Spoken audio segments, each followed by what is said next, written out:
In 2012, Clifford Asness, Andrea Frazzini, and Lasse Pedersen named a hidden problem inside the ordinary balanced portfolio. The problem was not complicated. A portfolio can look balanced by dollars and still be dominated by one source of pain. Think about the classic 60-40 portfolio. 60% stocks, 40% bonds. It sounds moderate, it sounds diversified. It sounds like the adult answer between all-in stocks and all-in cash. But dollars are not risk. Stocks usually jump around much more than high-quality bonds. So even if stocks are only 60% of the capital, they can supply most of the portfolio's volatility and most of the drawdown pain. That is the first lesson. Balanced by capital does not mean balanced by risk. This was not just a classroom problem, it was a boardroom problem. In the 1990s and early 2000s, many large pools of money used policy portfolios that were easy to defend. A trustee could understand 60% stocks and 40% bonds. A consultant could benchmark it. A committee could vote on it. But the accounting language hid the risk language. The statement showed a tidy mix. The losses came from one main engine. When equities fell hard, the plan did not feel diversified.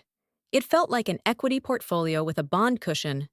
Bridgewater's all-weather idea had already pushed institutions toward a different question. The question was not, how many dollars do we put in each asset? The question was, which economic environment does each asset survive? Stocks like growth.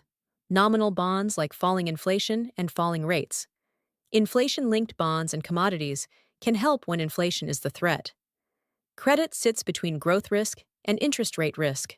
Risk parity grew out of that world. Asness, Frazzini, and Pedersen gave the idea an asset pricing argument. They did not just say, diversify more. They asked why a risk-balanced portfolio might earn a better reward for the risk it takes. The paper's deeper claim is stranger. Many investors want more return, but they dislike leverage. A pension board may not be allowed to borrow. A mutual fund may face rules. A private client may hate margin. A retail investor may wisely fear a margin call. So what do investors do when they want more expected return, but cannot scale a safer portfolio? They buy riskier assets. They buy more equities. They buy more high-beta stocks. They reach for assets that move violently because those assets are the easiest way to seek higher return without borrowing. Asness, Frazzini, and Pedersen argue that this behavior changes prices. If too many constrained investors crowd into high-risk assets, those assets can become expensive. If safer assets are ignored because they need leverage to become exciting, those safer assets can offer better return per unit of risk. That is leverage aversion, and risk parity is the portfolio response. The paper is connected to a larger anomaly. In the textbook CAPM story, higher beta should mean higher expected return. Riskier assets should pay more because investors must be compensated for bearing more market risk. But many markets have shown a low beta or low volatility anomaly. Lower risk assets have often delivered surprisingly strong risk-adjusted returns. High-risk assets have often delivered less reward than their volatility suggests. Leverage aversion gives one reason why. If many investors cannot borrow, they cannot buy a calm asset and scale it up. So they chase the wild asset instead. The wild asset becomes crowded. The calm asset gets neglected. The expected return line gets flatter than the textbook says. That is the key mechanism. Risk parity says, do not start with the dollar weights, start with the risk contribution. Ask how much each sleeve adds to the total danger of the portfolio. Here is the simple picture. A 60-40 portfolio may look like two neat blocks, but the risk block often looks lopsided. Stocks may provide the overwhelming share of the heat. Bonds may look large by dollars and small by risk. Risk parity tries to balance the heat. It gives more capital to lower volatility assets and less capital to higher volatility assets. Then, if the whole portfolio is too calm, it can scale the full mix up with moderate leverage. That sentence matters. Risk parity separates two decisions. First, choose the mix of risks. Second, choose the total amount of risk. Traditional allocation often blends those decisions together. If the return target is too low, the investor adds more equities. Risk parity says there may be another route. Build the better risk mix first, then decide whether scaling is worth the cost. The authors tested this idea across long samples. They used U.S. stocks and government bonds from 1926 through mid-2010. They also used a broader sample starting in 1973 with global stocks, bonds, credit, and commodities. The construction was deliberately plain. Estimate recent volatility. Often the look-back is the prior 3 years. Give lower volatility assets larger weights. Give higher volatility assets smaller weights. Rebalance monthly. Then compare portfolios at similar volatility so the test is fair. That last point is important. An unlevered risk parity portfolio can look dull because it has less total risk. You cannot dismiss it just because its raw return is lower. You have to ask what it earned per unit of risk and what happened when the risk level was matched. Here is a small worked example. Suppose stocks are 4 times as volatile as bonds. $1 in stocks may add far more movement than $1 in bonds. If you put $60 in stocks and $40 in bonds, the stock side can still supply nearly all the action. Now imagine cutting the stock weight and raising the bond weight until each side contributes closer to half the risk. The dollar weights may look odd. The bond sleeve may look too large, but the risk weights can be much cleaner. By itself, that portfolio may have a lower expected return because it has lower total volatility. Risk parity then asks whether the whole balanced mix should be scaled. That is where leverage enters. The investor is not levering one hot asset. The investor is scaling a diversified risk mix. That distinction is the heart of the paper. The core finding is this: when investors hate leverage, high-risk assets can offer worse risk-adjusted returns than the textbook predicts. Lower-risk assets can offer better risk-adjusted returns. A risk-balanced portfolio can benefit by owning more of the neglected safer assets and less of the crowded risky assets. Now put the equation on the board. Risk contribution for asset I equals its weight times its marginal risk, divided by total portfolio variance. In plain English, the formula asks one question: how much of the portfolio's total movement comes from this asset? Here, WI is the asset's portfolio weight. Sigma is the covariance matrix, which maps volatility and co-movement. Sigma times W tells us how each asset interacts with the full portfolio. And WW prime sigma W is total portfolio variance. That sounds technical, but the intuition is easy. Imagine 4 burners on a stove. Capital weights tell you how much pot sits over each burner. Risk contribution tells you how much heat each burner adds. If one burner is 4 times hotter, the meal is not balanced just because the pot covers equal space. Risk parity balances the heat. This is why the idea was so attractive after the 2000 to 2002 crash and the 2008 financial crisis. Investors learned that a normal balanced portfolio could still be one big equity bet. Risk parity promised a portfolio that did not depend on one engine. It also gave allocators a language for humility. Forecasting returns is hard. Forecasting which asset class will win next year is harder.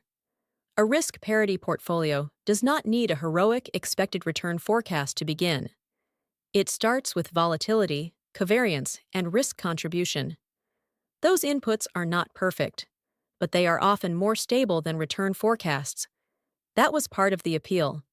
Instead of pretending to know the future winner, the portfolio tries not to let one risk dominate before the race even starts. But promise is a dangerous word in finance. Risk parity does not remove risk. It relocates risk. It takes some risk away from equities and puts more into bonds, commodities, credit, inflation-sensitive assets, and leverage mechanics. When those pieces diversify each other, the result can be strong. When they all fall together, the machine feels different. That is the catch. Leverage has weather of its own. Borrowing costs can rise. Margin rules can tighten. Futures and swaps have roll costs. Liquidity can vanish. A strategy can be sound in a spreadsheet and hard to hold in a crisis. Lawrence Siegel made this warning in the Financial Analysts Journal. Risk parity may be classical leverage diversification, not a magic new free lunch. If the higher return depends on leverage, the cost and risk of that leverage must be counted. Then 2022 gave investors a live stress test. Stocks fell, bonds fell, inflation surged, central banks raised rates. The old stock-bond hedge broke for a while.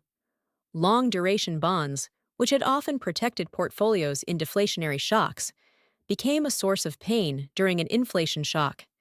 That did not prove risk budgeting was useless. It proved that historical correlations are not promises. It also proved that labels can deceive twice. The first deception is calling 60-40 balanced when equities carry most of the risk. The second deception is calling risk parity safe because the risks are balanced. Balanced risks can still lose money together. If the same macro shock hits several sleeves at once, the board may look elegant while the account value falls. So risk parity needs stress tests, not slogans. Bonds can hedge equities in one regime and hurt beside equities in another. Commodities can help inflation risk but bring their own cycles. Credit can act like a bond on calm days and like equity on bad days.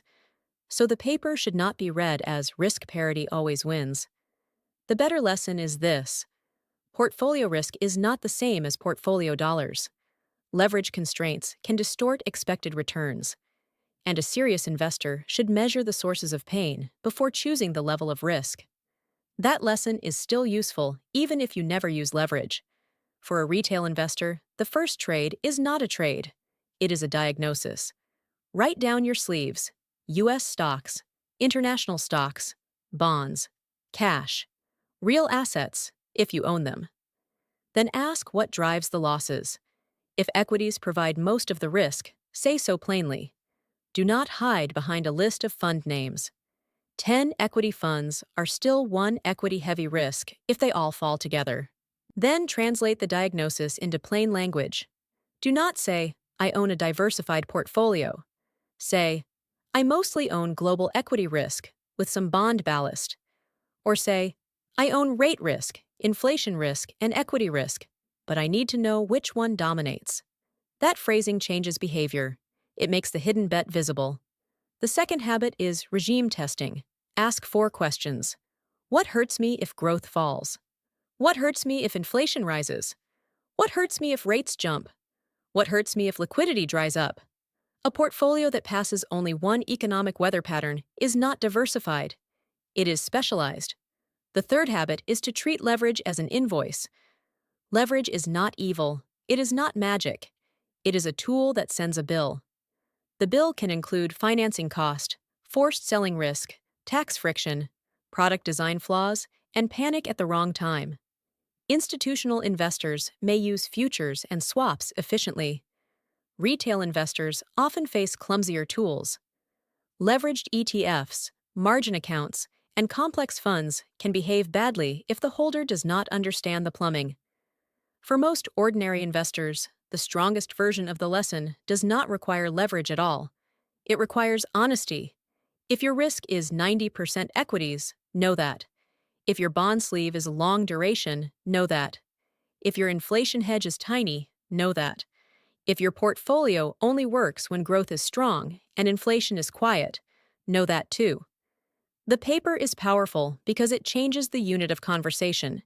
It moves the discussion from assets to risks. Stocks, bonds, credit, commodities, and cash are labels. Growth risk, inflation risk, rate risk, liquidity risk, and leverage risk are the forces underneath. So the actionable lesson is simple. Before changing funds, write a 1-page risk budget. Put each sleeve on the page. Estimate its dollar weight. Estimate its risk contribution. Name the regime that would hurt it most. Then ask whether the portfolio is balanced by pain, not just by labels. That is the real inheritance of this paper. Asness, Frazzini, and Pedersen did not give investors permission to become clever with leverage. They gave investors a cleaner way to see portfolios. The 60-40 label tells you where the dollars sit. Risk contribution tells you where the danger lives. Once you see that difference, a balanced portfolio never looks quite the same again.